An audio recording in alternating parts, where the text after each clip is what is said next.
My name is Tom, and I'm a 35-year-old man with a happy life now. But my past was filled with drama, and I want to share that story. I have a brilliant younger brother named Nick, who was exceptionally smart, always getting perfect scores in elementary school without studying. Our parents had high hopes that he would get into one of the prestigious private middle schools in the state. On the other hand, no matter how hard I studied, I always scored below average and couldn't improve my grades, especially in math where I consistently scored around 50. People often compared us harshly. They would say, "Oh, Nick is so smart. Why is your brother so dumb? If he scores like this in elementary math, he'll be hopeless by middle school." It was painful to hear, especially since I was trying my best. I remember being proud of scoring 70 in social studies, but my mother dismissed it, saying, "How can you say you did well with scores like this? Stop being stupid. If you were trying, you'd definitely get a perfect score. Maybe you should take a lesson from Nick." My brother mocked me too, saying, "You're getting scolded. You're really dumb, bro. Even I can solve these problems. Are you really in 6th grade? Maybe you should start over from 1st grade." My mother was always angry when she saw my test results. I dreaded showing her my papers, but if I didn't, she'd get furious. I resented Nick for his constant mocking and the way our parents spoiled him. He didn't respect me at all and only thought about making fun of me. To me, he wasn't cute at all, and I wished he would disappear. It often felt like I was the one who wasn't needed in our house. Both my mom and dad would say things like it would be better if I wasn't around, which deeply hurt me as a child. When I went to middle school, the studies were hard, but I made some good friends, which brought me some contentment. I particularly grew close to a classmate named Jake. His family lived modestly, and his mom loved him dearly. I envied the warmth in their home. Jake's mom always offered me snacks when I visited, and she treated everyone equally with a smile. This was very different from my parents, who ran a business with my dad as the president and my mom handling the office work. Despite being the son of a president, I never felt loved. Although we were well off, I felt they spent more money on my brother. For instance, during field trips, when the school allowed us to buy snacks up to $3, I received $1. But my brother got $10. He enjoyed being the king, handing out snacks to everyone in class. I realized early on that money isn't everything when it comes to happiness.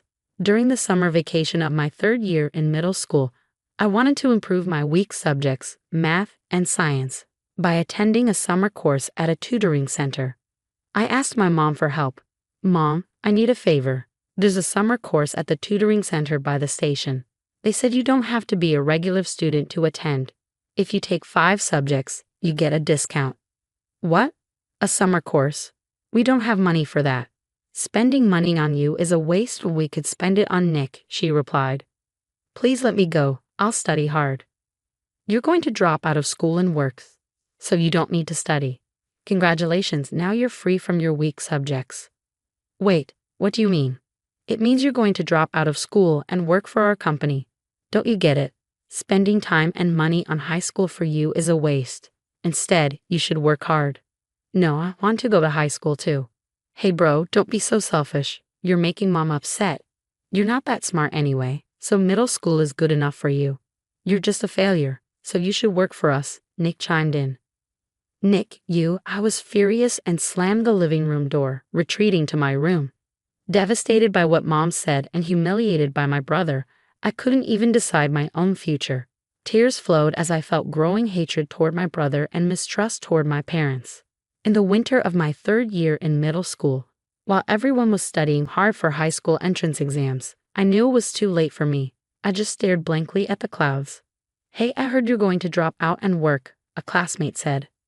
"Yeah, my parents want me to join their company." "Well, your dad is the president." "Yeah, but they told me I wasn't worth sending to high school, that it would be a waste of money." "That's tough. I thought about working right away to help my mom. She pushed herself too hard and got sick." "Is your mom okay?" "The doctor told her not to strain herself. Her heart isn't good." "That's terrible, Tom. Don't look so sad. Let's show them what we can do. Some people look down on us for dropping out, so let's prove them wrong. Let's work hard and believe that we'll be rewarded someday." "You're right. Sorry, I shouldn't act like I'm the only one with problems. Everyone has their own struggles.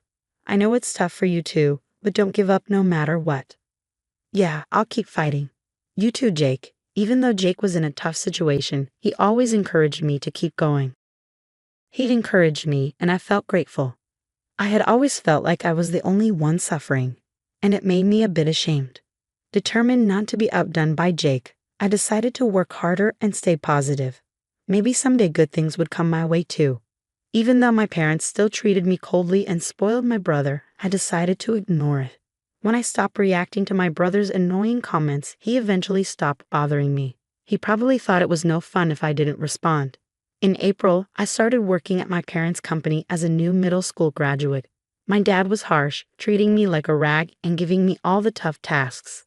He dumped all the work that other employees used to do on me. When I asked him questions, he'd just yell, "You still don't get it. How many times do I have to teach you, you idiot? No excuses. This is why you're useless. Just finish the job and get back to work." Years passed and I turned 30. Nick graduated from a prestigious private middle and high school and went to a good university, but he didn't look for a job and just stayed home. To me, he was just an unemployed college graduate. "I'm studying to make money with stocks, so I don't need to work," he would say. But hey, there's no guarantee it'll work, right? Nah, with my brains, it'll be a piece of cake. Just stay quiet, bro. My brother continued to laze around at home even after graduating from college, but my parents didn't scold him. They just said, "He'll make it big someday," sounding carefree. I doubted that would ever happen, but saying anything to them was useless, so I decided not to warn my parents. One morning, while I was working at the company, I suddenly heard a crash. Turning to see where the sound came from, I saw my dad had collapsed. "Dad, dear, help. Call an ambulance." We called an ambulance immediately, but my dad passed away shortly after arriving at the hospital. It was a heart attack. Dad had been overweight and had been told he had poor heart health, but he continued his unhealthy habits, which probably led to the massive heart attack that killed him. Mom cried loudly, and my brother, who rushed over, turned pale. But strangely, I didn't feel sad. I felt relieved that one thing that tied me down was gone. Maybe I'm an ungrateful person, but only someone raised by toxic parents would understand. Even during the funeral, I didn't feel sad at all. Because of that, my mom berated me, calling me the worst son. After a week, Mom called me and my brother. "Sit down, I need to talk to you." "Okay," I replied. "All right," Nick added. "With your father gone, we need to think about the company. Nick, you'll take over the company. Your useless brother is fired as of today." "What?" I exclaimed. "Got it. Nick will leave the company from now on," my brother responded. "But I want to keep studying stocks. I'm begging you, only you can be the president." "I can't refuse if you ask like that, Mom. But can I study stocks when I have free time?" "Of course." "Wait a minute. I've dedicated myself to this company and now you're firing me and making Nick the new president? That's unfair." "What? Did you think you could be the president? You only have a middle school education. There's no way you can be the president. Don't make me laugh." "A middle school education. But you and Dad were the ones who made me give up high school. It's unfair to mock me for that." "How dare you talk to me like that? I gave birth to you. How can you say such things to me?" "But enough. You're leaving this house. We don't need you." I was in shock from everything she said. I had worked tirelessly for the company like a worker ant, and this was how I was treated. I couldn't stand her saying she gave birth to me. Even at my age, I didn't want to think like a child. But I thought it was wrong for parents to say, "I gave birth to you," or "I raised you." Having children is a form of self-satisfaction, so I didn't like the condescending, "I did this for you" attitude. If I ever have kids, I wouldn't want to say things like that to them. After being told so much by my mom, I decided I would leave the house. I went back to my room, packed my things, and decided to take only the essentials. I had nowhere specific to go, but I figured I could stay at a business hotel while looking for an apartment. Leaving the house, I checked into a nearby business hotel. The space without my mom and brother felt peaceful. There was no one to bother me or say mean things. As I lounged in my room, I thought about my classmate Jake. I wondered how he was doing. I hadn't been in touch for a long time, so I gave him a call. "Hey Jake, how's it going over there?" "Well, the factory I was working at just shut down." "What?" "Actually, my dad passed away, and I got kicked out of the company afterward." "Wait, your dad died?" Yeah, but strangely, I didn't feel sad. Does that make me a bad son? Well, you said your parents always disliked you and treated you unfairly. Maybe it's understandable. So what did you do after getting kicked out? My mom said she was giving the company to my brother and fired me. Then she kicked me out of the house too. But I guess it's time I left anyway. I see. Hey, why don't we start something together? Huh? Let's build something from scratch, our own company. But can we really do that? Yeah, let's do it. So I called Jake to a cafe. We talked about many things there. Jake said that if our company made a big profit, it would really help him out. His mom still wasn't in good health, so he needed to work to support her. Fortunately, I had a decent amount of money saved, so we made plans. First, we secured a place to live. We consulted a lawyer Jake knew and got everything in order. We worked quickly, and soon our company was established. Our company was right across the street from my family's company with a big flashy sign. My mom and brother were shocked to see me entering and exiting the building. Are you the one renting this place? Yeah, that's right. But isn't the rent here really high? We have raised enough funds so we can afford it. How did you get the money? From YouTube. I posted stories about toxic parents and they got a lot of views. Wait, are you talking about me? Maybe. This huge sign and this place were featured in an interview before the industry. Yeah, it's a comics publishing company. I knew it. I'm not good at writing or drawing, but I'm confident in coming up with ideas. I always loved comics as a kid and wanted to be a comics artist, but my drawing skills were terrible. Then I thought about becoming a novelist, but I didn't have a knack for writing either. No matter how hard I tried, my writing was at an elementary school level, but I was good at coming up with ideas. I was always the one coming up with ideas for drama class. I wanted to pursue a creative career and go to an art school, but I had to drop out of middle school and gave up. But I realized that an academic background doesn't matter. My favorite YouTuber, who does illustrations, also dropped out of middle school, so I knew it was possible even without a diploma. However, I didn't want to become a YouTuber myself, so I posted scandalous content just to raise funds, and it got some traction. There were troll comments and condescending remarks, but I thought they must have a lot of free time. Thanks for watching. I kept posting. With the funds I earned, I started a comics publishing company. Even though my company was a comics publisher, it was different from boys' or girls' comics. We specialized in what are called ladies' comics, which are popular among housewives. Usually, women would come up with the stories or the writers would create them from scratch. But most of our works were based on my ideas. When it got out that a man was coming up with these dramatic, female-oriented storylines, it attracted media attention. Although I didn't show my face, the company quickly became famous. Our debut hit, abandoned by toxic parents, Jessica's Revenge was a huge success. The story began with the protagonist Jessica working after dropping out of middle school and being exploited by her parents. It resonated deeply with readers. You're the president of this company, so you were behind those weird comics? My brother Nick asked. Yeah, they're my passionate creations.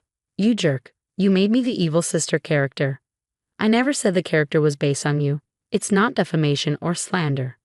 Don't play dumb. Anyone who sees it can tell it's me. I didn't make it that obvious, so no one knows it's you. Besides, shouldn't you be the one worrying about being sued for defamation and slander? What do you mean? Thanks for leaving those hateful comments on my YouTube channel with your real name. I've already filed a disclosure request. Wait, please. I'm glad I have a lawyer friend thanks to Jake. Friends are invaluable. No way. What will happen to me? I don't know. You'll probably be held accountable. That's all I know. My brother didn't know it was my channel and would smugly leave comments using offensive language and saying things like, "The uploader is an idiot." I was going to ignore it, but I decided to teach him a lesson and file the disclosure request. People who think they can do whatever they want in an anonymous world are in the wrong. My brother turned pale and started trembling. I thought he might even wet himself, and I couldn't help but smile. Well, I have a meeting with a comics artist, so I'll get going. Wait. See you. I have to go make even more money. I'm so busy. I ignored my mother and went into the office. Jake and I had a meeting with a comics artist. She was a new artist but was great at drawing dramatic scenes, so I suggested the idea for her next project. Tom, you're really good at coming up with ideas. I struggle with that, so I look up to you. But I can't draw or write well, so I rely on the comics artists. Even the YouTube content was outsourced to writers. That channel really got a lot of attention. People love dramatic stories, huh? Yeah, it shows how stressed people are these days. Those who love dramatic stories might be dealing with stress in their personal lives. It's our job to help them release that stress. Modern life is definitely stressful. Jake, you've been a big help. You're great at catching details and spotting typos quickly. Well, I did work at a printing factory. I'm a big picture person, so I'm not good with details. That's why I'm not great at spotting typos. But Jake makes up for that. Since Jake used to work at a printing factory, he's really good at finding typos and mistakes. So far, we haven't had any misprints. If we did, it would have been a disservice to our readers. Our publishing house is still small, so to build trust, we need to accumulate a track record steadily. That's why we put a lot of care into our work, making sure there are no mistakes in our comics. Since then, my brother had to face the consequences. He was fined for both defamation and slander. The amount wasn't significant, but my brother couldn't pay and begged for forgiveness on his knees. That idiot lost a lot of money in failed stock investments. I had no intention of forgiving him, so I told him if begging worked, we wouldn't need the police or lawyers. Eventually, our family company went bankrupt. It was because my brother used the company's funds for his stock investments. If he hadn't done such stupid things, this wouldn't have happened. But I had no obligation to help him anymore. I decided to live as if I had no family. But at 33, I had a significant encounter. I was looking for new comics artists, and a 28-year-old woman came to us. She had sent her work to various publishers, but hadn't received any responses. She had felt uneasy about creating dramatic ladies' comics, but after reading our works, she wanted to give it a try. Our works weren't just about revenge. The key point was that the protagonist ended up happy. It was essentially a Cinderella story, and these types of comics were becoming popular. I didn't watch much drama, but I heard that Korean dramas often followed this pattern. Korean cosmetics, idols, and dramas were trending among women in their 20s. So I started studying Korean dramas. They turned out to be quite useful, and I came up with the idea for the ugly duckling who became a princess after plastic surgery ***. Since Korean cosmetic surgery and makeup are famous, having the protagonist transform in Korea worked well. Yeah, I thought it would be interesting if everyone treated her differently when she returned to the States. I want a scene where everyone turns to look at her, I explained to Emily, the artist. I see she becomes so beautiful that people do a double take. At the beginning, she should be portrayed as terribly ugly to the point of being pitiable. But her personality is kind and good-hearted, Emily suggested.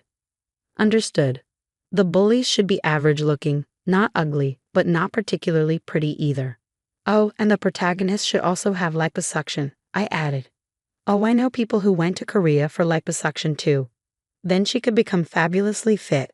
She could become a legendary hostess and earn a lot of money. Then her mean former classmates could come in as customers. That sounds great, but she doesn't reveal her identity as they hit on her without realizing who she is. How about that? That's a great idea, Jake. It's really interesting, Emily said. Thanks. Do you think we could add some mature scenes? This is aimed at women in their 30s. Sure, something for working women who are tired from their jobs. Exactly, women who feel frustrated, and by reading the conclusion, feel inspired to keep going. Not just revenge, but the protagonist achieving happiness on her own. Got it. I'll give it a try, Emily agreed. Emily was excited and created the ugly duckling who became a princess after plastic surgery ***. The kind but extremely unattractive protagonist, Sarah, is a bullied girl. Not only is she ugly, but she's also chubby, so she's constantly mocked by her classmates in high school. She is despised by the boys, and when she confesses her love to a boy by writing a letter, he throws it away. Devastated, Sarah works hard and travels to Korea alone. There, she undergoes full-body plastic surgery. She gets liposuction, changes her nose, eyes, and jaw, and transforms into a stunning beauty. Upon her return to the States, she is so beautiful that people do a double take at the airport. Sarah leverages her beauty to become the top hostess. In no time, she has interactions with her former classmates and eventually meets her true love. The comic became a bestseller, and our small publishing company grew significantly. Eventually, the comic was adapted into a TV drama with a famous actress playing Sarah. They used special effects to depict her ugly face and her beautiful hostess face. I treated Emily to a meal to thank her for her hard work. Emily enjoyed spending time with me, and I was glad that I asked her out. We began to go on more dates and got to know each other better. The more I got to know Emily, the more I wanted to confess my feelings to her. However, I was a high school dropout. Emily had graduated from an art university, and I thought she wouldn't be interested in someone like me. But I decided to take the plunge and confess. Jake encouraged me, saying, "If you like her, you should go for it," which gave me the courage. "Emily, there's something I want to tell you." "What is it?" she asked. I want you to seriously consider our future together." "Are you saying that you were thinking about marriage?" "Yes, I'm a middle school dropout without much education, but I want to be with you from now on. I can't lie to myself anymore. Emily, I would love to marry you in the future, so please date me seriously." "Thank you. I've been wanting the same thing." "What?" "I've been happy to be more than just work partners with you," Emily replied. Emily gladly accepted my proposal.